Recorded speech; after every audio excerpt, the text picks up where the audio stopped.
ఏంటంటే నిన్న సభలో జరిగినట్టు సంఘటన మీ అందరూ చూశారు. నాకైతే చాలా బాధ అనిపించింది. ప్రజాస్వామ్యంలో మన రాష్ట్రంలో ఉన్నతమైన సభ ఈ సభ. ఆ సభకి ప్రసంగించడం కోసం ముఖ్య అతిథిగా గవర్నర్ గారిని అతిథిగా మనం ఆహ్వానించుకున్నాం. అతన్ని గౌరవించవలసిన బాధ్యత అందరూ సభ్యులందరూ ఉంది, మీ అందరికీ తెలిసిన విషయమే. అటువంటి గవర్నర్ గారు ఉపన్యాసం చేస్తున్నప్పుడు నిన్న జరిగిన సంఘటన సభ్య సమాజం సిగ్గుపడవలసిన విషయం నేను భావిస్తున్నాను. నిన్న జరిగిన సంఘటన మీరు కళ్ళారా చూశారు, మీరు అందరూ కూడా, మీరే కాదు ప్రజలందరూ చూశారు. ఒక ముఖ్యమంత్రిగా పనిచేసిన వ్యక్తి, ఒక పార్టీకి అధ్యక్షుడిగా ఉన్న వ్యక్తి, పార్లమెంటు మెంబర్గా కూడా పనిచేసిన వ్యక్తి సభ్యత మర్చిపోయి ఆ విధంగా ప్రవర్తిస్తే కనీసం కూర్చొని చూస్తూ నవ్వుకుంటున్నాడు తప్పించి వాళ్ళ సభ్యుల్ని కంట్రోల్ చేసే పరిస్థితి ఎక్కడ కనిపించదండి మనకి. పైగా ఎంకరేజ్ చేస్తాడండి.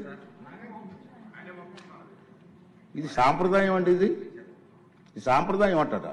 సాంప్రదాయం ఏంటండి? ఒక ఉన్నతమైన వ్యక్తిని అగౌరవపరిచే విధంగా ప్లే కార్డ్స్ పట్టుకొని రావడం, కాగితాలు చింపి పోడియం మీద విసిరారు. అంటే గవర్నర్ మాట్లాడుతూ ఉంటే గవర్నర్ మీద, ఇది పద్ధతి కాదు. ఈ సాంప్రదాయం అంటాడు, ఏంటి సాంప్రదాయం నాకు అర్థం కాదండి. ఇది పద్ధతి కాదు, ప్రజాస్వామ్యం ఇది మంచి పద్ధతి కాదు. పైగా అతనికి ఆలోచన లేకపోయినా పక్కనే ఉన్నటువంటి సీనియర్ మెంబర్ బొత్స సత్యనారాయణ గారికి కూడా ప్రోత్సహించారు. వారైనా ఇది తప్పు అని చెప్పే పరిస్థితి లేదు.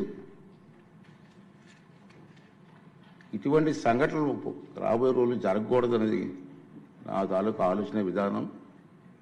మీరందరూ కూడా గమనిస్తూనే ఉన్నారు. ఇది ఎందుకు చెప్తానంటే ఇప్పటికైనా విజ్ఞతతో ప్రవర్తించాలని చెప్పి ఆ సభ్యులందరినీ కోరుకుంటున్నాను. సభ ద్వారా ప్రజాస్వామ్యం పెద్దలు మనకు ఎంతో ప్రజాస్వామ్యాన్ని ఇచ్చారు, రాజ్యాంగాన్ని ఇచ్చారు. రాజ్యాంగానికి అనుగుణంగా మనం ప్రవర్తించాలి తప్పించి మన ఇష్టం వచ్చిన మాట్లాడుకుంటాం.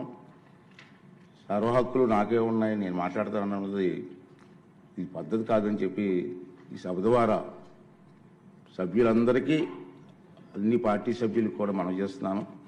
అదే ప్రజలు కూడా దీన్ని గమనిస్తున్నారనే విషయాన్ని కూడా మనం చూసుకోవాలి. ఉంది మన గవర్నర్ ప్రసంగం అయింది నిన్న. ఈరోజు గవర్నర్ ప్రసంగం మీద చర్చ ఉంది. వాళ్ళకి ఏమైనా అభ్యంతరాలు ఉంటే ఈ చర్చలు పాల్గొనవచ్చు కదా, మాట్లాడే అవకాశం మనం ఇస్తాం కదా. ఈ రోజంతా మాట్లాడవచ్చు. మీరు హౌస్కి వచ్చి మీరు మాట్లాడుకుంటా మీ ఇష్టం వచ్చినట్టు ఈ విధంగా ప్రవర్తించడాన్ని అందరం కూడా ఖండించవలసిన అవసరం ఉంది. ఇటువంటి సంఘటనలు రాబోయే రోజుల్లో జరగకూడదు అనేది నా తాలూకు అభిమతం. ఈ రెండు విషయాలు మీ ముందు చెప్పాలని నేను ఈ మాట్లాడతానని చెప్పి మనం చేస్తూ, మరి ఇప్పుడు ఈ సభలో